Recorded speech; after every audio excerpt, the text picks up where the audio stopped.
J'espère que je ne vais pas trop vous importuner avec ma toux, voilà, je voudrais partager avec vous quelques pensées sur la soif de Dieu. Être finalement désaltéré par notre Dieu. Nous avançons dans notre vie chrétienne, dans notre relation avec Dieu, et il y a des moments, on prie, on lit sa Bible, mais on a l'impression qu'on est sec à l'intérieur. Il y a Jésus, va rencontrer une femme près du puits de Jacob. Cette femme, c'est une Samaritaine. Et il nous est dit dans Jean chapitre 4, à partir du verset 6, que Jésus était fatigué du voyage. Il avait beaucoup marché. Il était épuisé et il avait certainement soif. Et il nous est dit à partir du verset 7, une femme samaritaine vint pour puiser de l'eau. Jésus s'adressa à elle. « S'il te plaît, donne-moi à boire un peu d'eau. » Les disciples, eux, étaient allés à la ville pour acheter de quoi manger. La Samaritaine s'exclama, « Mais comment? Tu es juif et tu me demandes à boire, à moi qui suis Samaritaine. » Les Juifs, en effet, évitaient toute relation avec les Samaritains.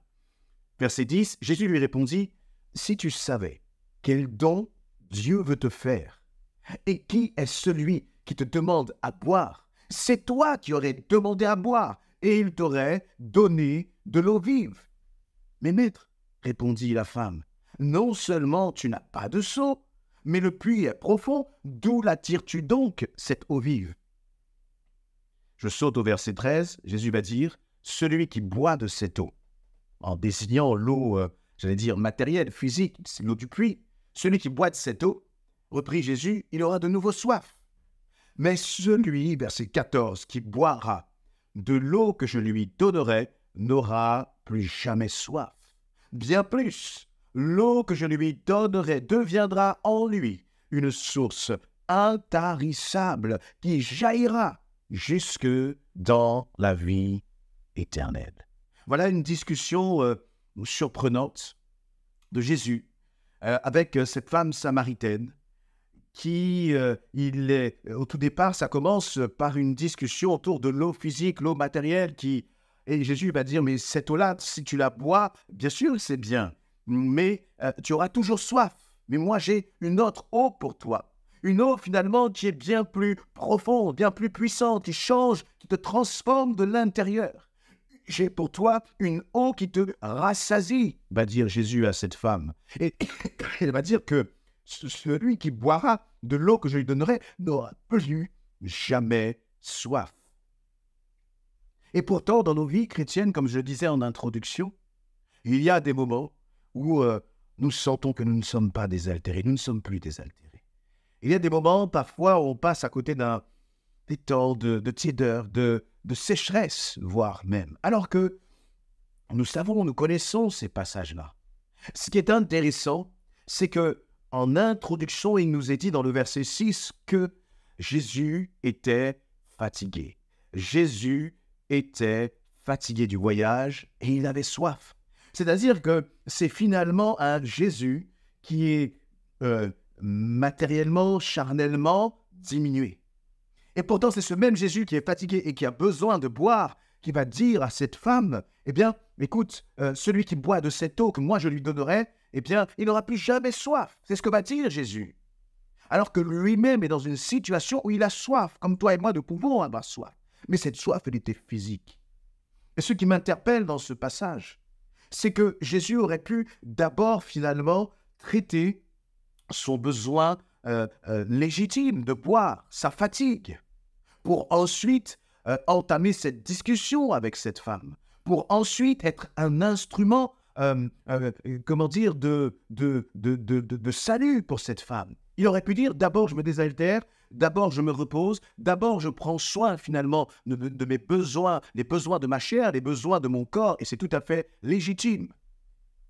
Mais c'est comme si, vous voyez, tout de suite, en partant d'un besoin qui est finalement légitime et charnel, matériel, le Seigneur est passé dans une dimension spirituelle.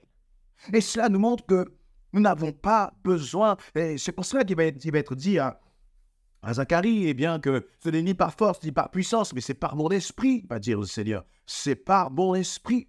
Même lorsque tu sens ou te sens fatigué, même lorsque tu te sens, un peu sec. Finalement, ce n'est pas ça qui est important. L'important, c'est que tu mettes la dimension de l'esprit au-dessus. C'est-à-dire que tu ne te laisses pas arrêter, tu ne te laisses pas impressionner, tu ne te laisses pas stopper, refroidir par tes sentiments et tes émotions. Mais au contraire, ce qu'il faut, et c'est ce qu'il va dire à cette femme, celui qui boira de l'eau que je lui donnerai n'aura plus jamais soif. Il est en train de dire à cette femme, tu sais, cette eau-là, bon, ça va te faire du bien de façon temporaire, mais moi je te propose autre chose. Veux-tu boire à moi? Veux-tu boire à cette eau?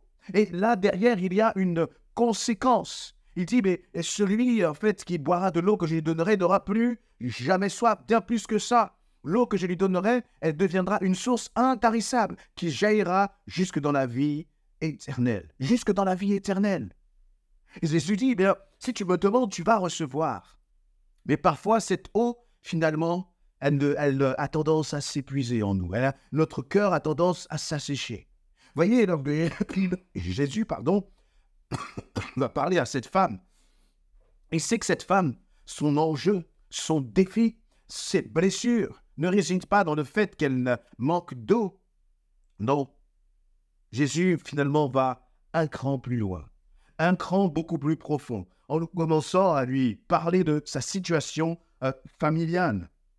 Et il va lui dire, eh bien oui, tu as été, tu as eu 5 hommes, et puis l'homme que tu as maintenant, c'est pas ton mari.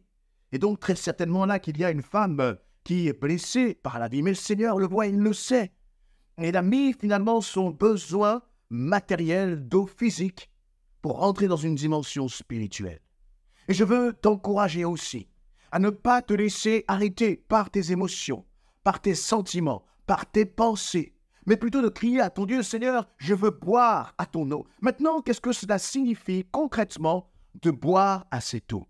De boire à cette eau, cela signifie croire par la foi que lorsque tu t'approches de Jésus-Christ, boire à cette eau, c'est croire par la foi que quand tu commences à méditer la parole de Dieu, croire par la foi, c'est croire aussi que lorsque tu es avec des frères et des sœurs et que vous communiez autour du Seigneur Jésus-Christ, eh bien alors là, il y a comme un puits qui vient de là-haut, qui vient du ciel. C'est pas comme un puits de Jacob où il y a de l'eau profonde en terre. Non, ça c'est une eau qui vient du ciel et qui descend dans ton cœur, en abondance, avec une telle abondance que ton cœur devient elle-même une source à travers laquelle qui va rejaillir jusque dans l'éternité.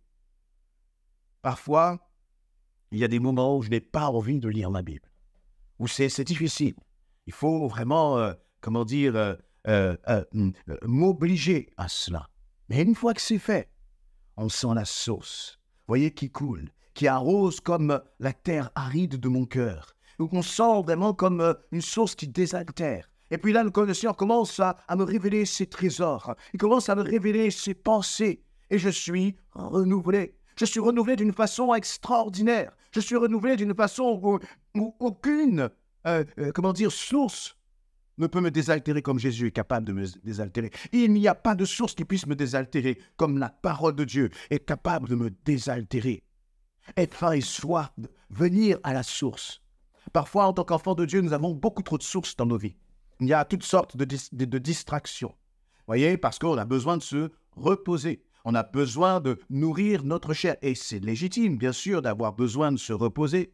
Mais nourris ton esprit. Même quand tu sens que tu es très fatigué, nourris ton esprit. Jésus était fatigué et finalement, il est rentré dans une dimension spirituelle avec cette femme. Et puis ensuite, ce sont tous les Samaritains.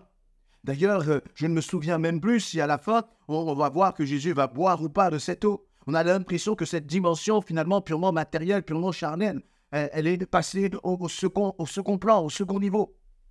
Parce que la dimension spirituelle a pris toute la place. Oh Seigneur, que ta dimension spirituelle, que la vie de l'esprit prenne toute ta place en nous, que nous ne puissions pas nous laisser comme limités par notre chair, limités par notre pensée. Il ne peut pas,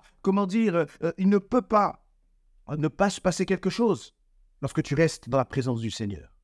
Le problème, ce n'est pas d'être dans la présence du Seigneur. Le problème, c'est de renoncer à toutes sortes de distractions, toutes sortes d'activités, toutes sortes de choses qui sont même parfois légitimes. Mais aussi légitimes soient-elles comme d'aller boire à un puits, ces choses prennent la place de Jésus-Christ, prennent la place du Saint-Esprit.